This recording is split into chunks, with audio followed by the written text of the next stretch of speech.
Hi, my name is Austin. Welcome back to my channel. This is my second video ever. In this video, I'm just gonna start talking about the basic supplies that I like to use in my creative process.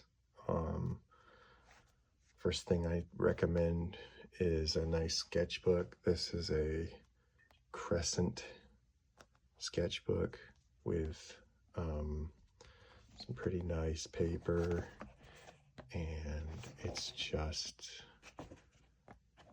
great for drawing in any medium.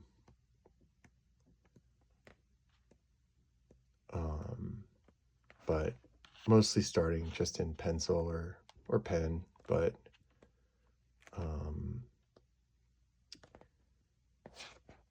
pencil is the most important tool. I like these Blackwing pencils a lot. I got these on sale the other day at Blick. Usually $30, $12. 12 pencils for $12. That's $1 a pencil, so that's kind of a lot still. If you want cheaper pencils that are good quality, go to Daiso.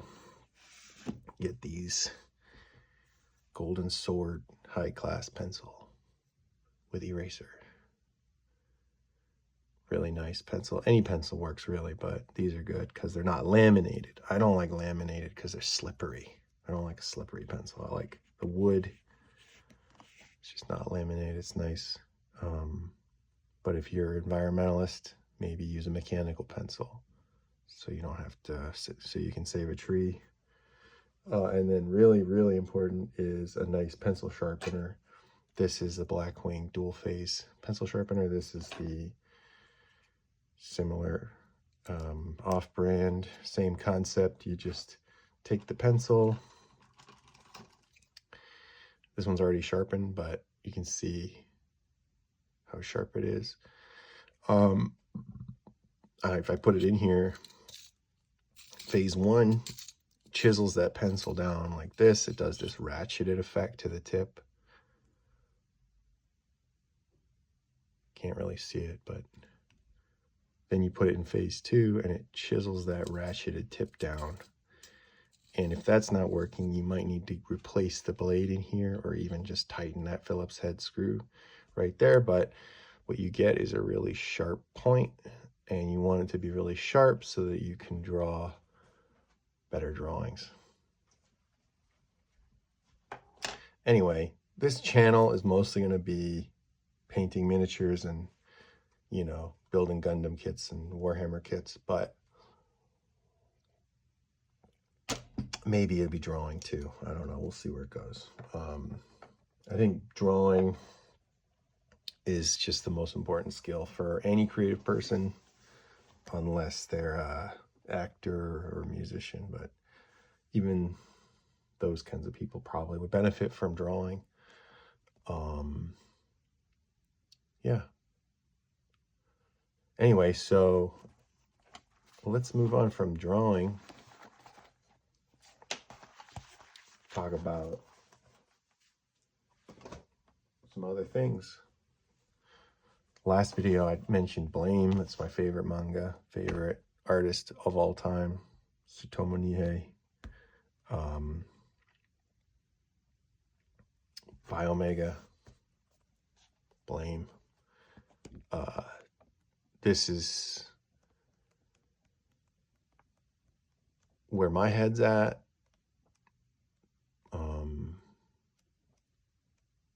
If I were to create a manga, hope to someday. I know it will never be as good as this, but this is the kind of thing that, you know, is interesting to me. Zombies and motorcycles, and cool sci-fi stuff. I also like fantasy, but science fantasy is a genre too. The Book of the New Sun by Gene Wolfe, Shadow of the Torturer, is a very Final Fantasy sort of science fantasy kind of a setting that I'm interested in, as is the Warhammer 40K universe, which I'm really not that into Warhammer, but lately I've just been really enjoying it, the lore and the model kits, and I don't even know how to play the game, but I just like to build the models, and I like to be creative within those limitations and build things that, you know, have my own little custom spark put into it. Anyway, let's talk more about some supplies. So very important is caffeine. Drinking tea right now, even though it's almost 10 o'clock at night. Don't worry about it. I'll sleep when I'm dead. What else do we got? Very important supply would be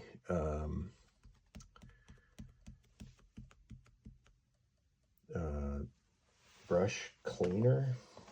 Let me go get that really quick.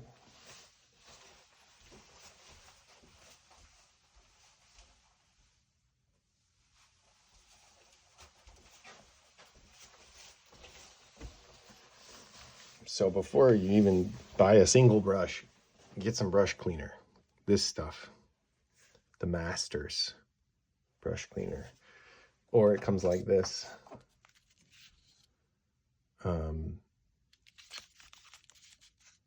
Oh, this is for hands, but you could probably use it on brushes too. I don't know. But this is the stuff, and it comes in bigger bottles too. This one is, I got this only a week ago, and it's already almost gone. So get a bigger one. And, you know, even my brushes are not in the best, most pristine condition, but just keeping them from getting hard and useless is the goal. And what you want to do is, once they're clean, you dip them in here, you rub them around, you use your fingers to work the paint out of it in the sink, and then you put the brushes back in the cup with the bristles up to dry, not bristles down. This one's just down because it's soaking in there, but might as well just turn it over. Okay. And, you know, on that note, get a rag.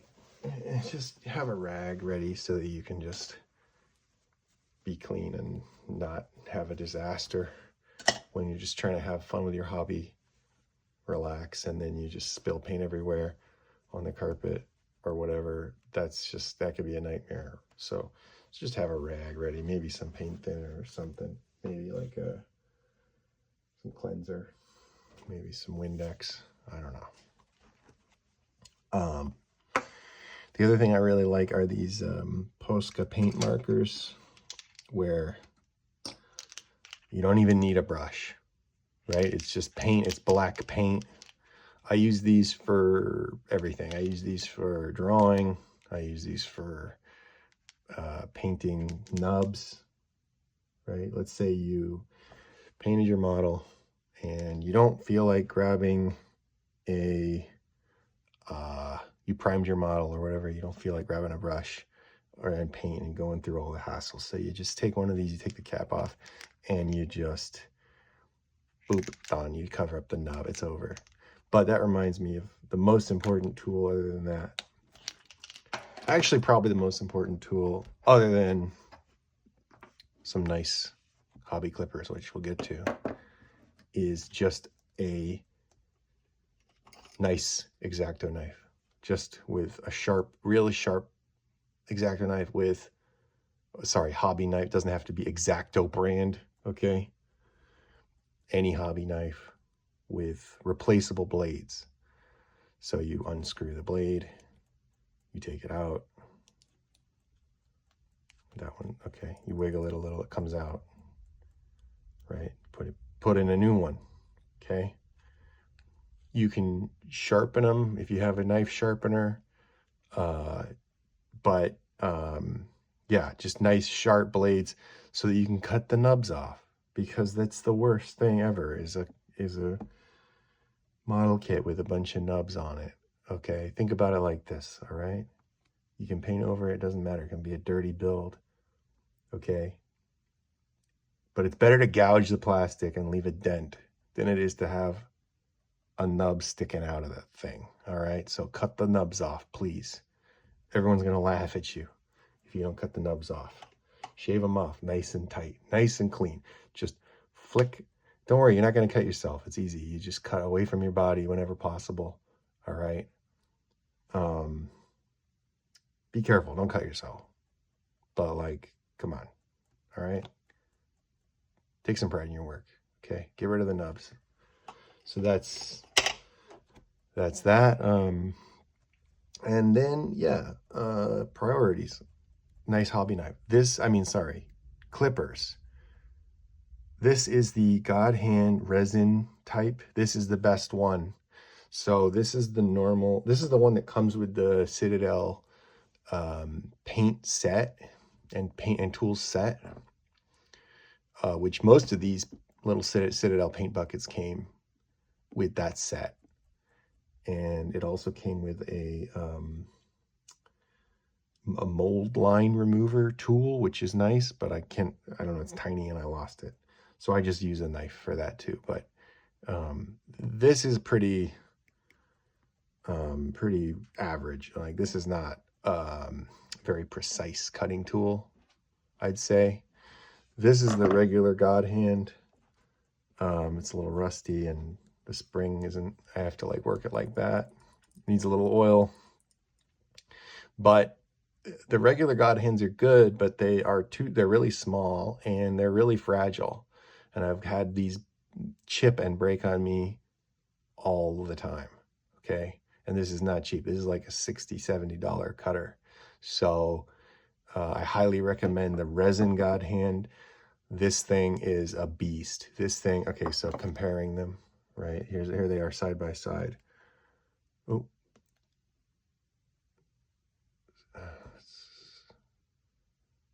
So you can see that the resin one is a tiny bit bigger.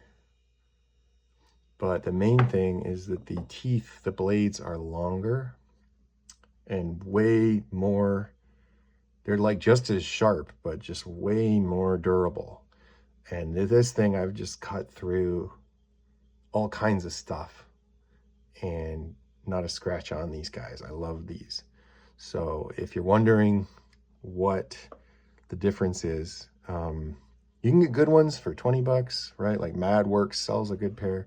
There's like lots of good hobby clippers out there, but the best one I've ever found is this one. This is once again, the God Hand resin type, for resin, or it even says resin on there somewhere, but it's all rusty so you can't see it. But still, these are the best ones. So highly recommend that. And then brushes, I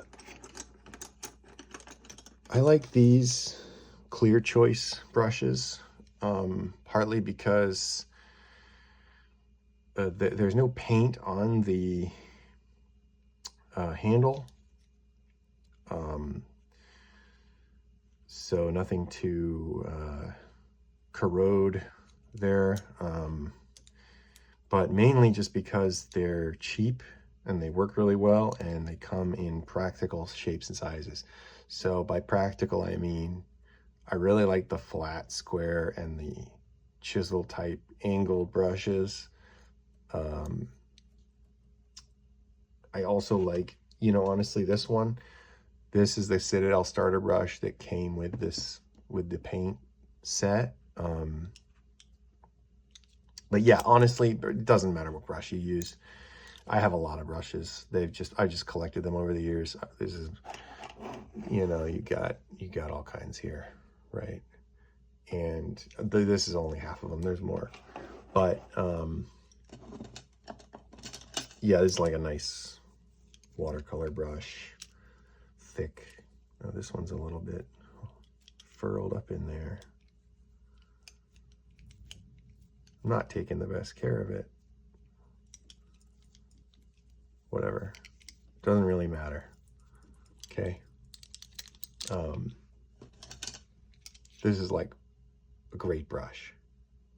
But, you know, what's hard to find actually is, or even, you know, also hard to take care of, is the really fine ones.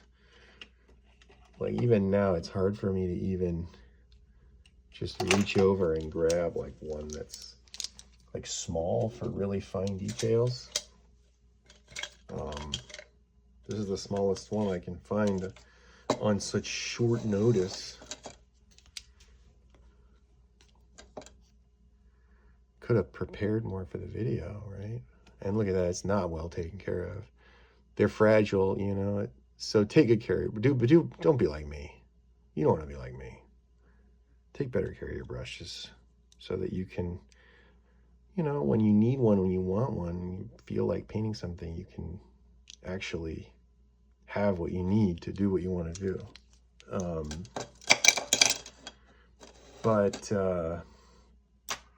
Another good tool, important tool for this sort of thing is the alligator clips. So these are great. You need to use these. And that leads me to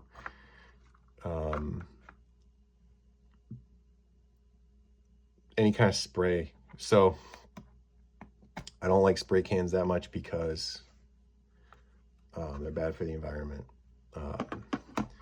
But I use them a lot, and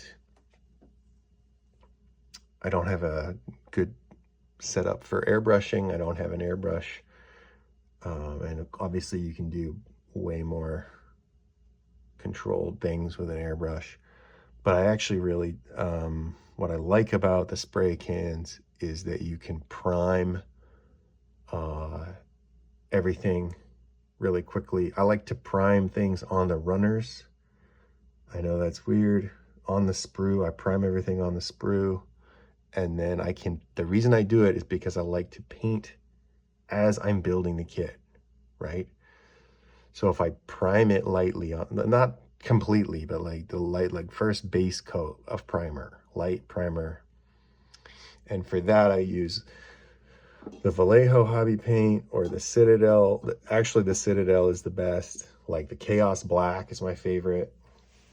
But also the Mr. Hobby Mr. Surfacer Black, 1500 Black. The reason you want to do black is so you can do dark to light, right? So you spray it with black, you prime the whatever you're doing with black, and then you can go lighter from there. That way black gets in all the crevices and all the details are filled in, and then you can sort of sculpt from out, right? And bring light and highlights and midtones to the surfaces that you want people to see. Okay. And then top coat some matte. You don't need anything fancy. This works. This Rust-Oleum is fine. But this super clear Mr. Hobby is better. And then there's a premium kind. That's the best. The like semi-gloss premium super whatever is the best that I've found. Anyway, so that's that. You want some tweezers, right? You're gonna want Q-tips, cotton swabs, you know, for decals and stuff. You're gonna want some panel lining fluid. Some people have lots. I just have black. But then again, some of these Citadel paints work similar. They're similar viscosity. It's like some of the shade and contrast paints function in a similar way to the panel lining fluid. And then this is important. You're going to want some decal solution. Some people just use water, but I think that the Smart Fit or yeah, any decal solution is really good for putting on decals.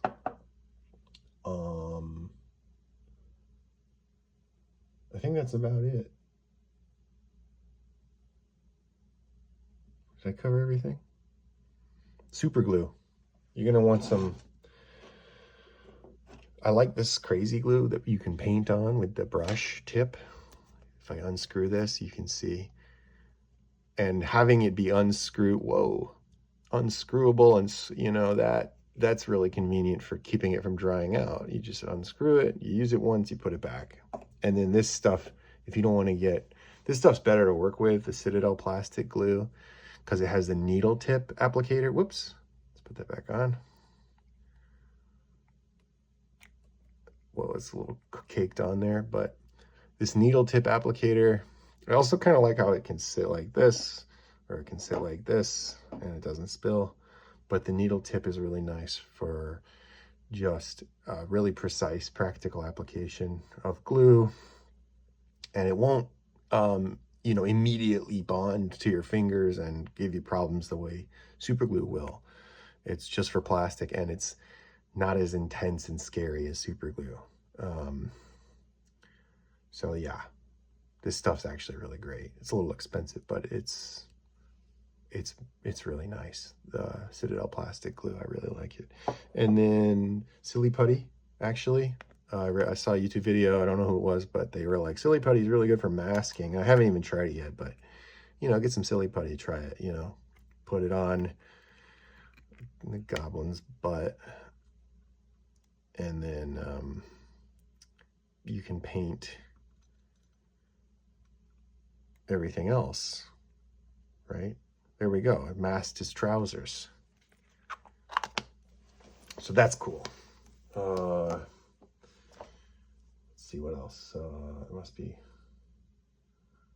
There's got to be something. Well, Daiso has disposable paint palettes for like $1, but you don't need this. You can just use a piece of cardboard, whatever. Anything can be a palette. Yeah. So stay tuned for more videos. I'm going to do an unboxing in the next video. See ya!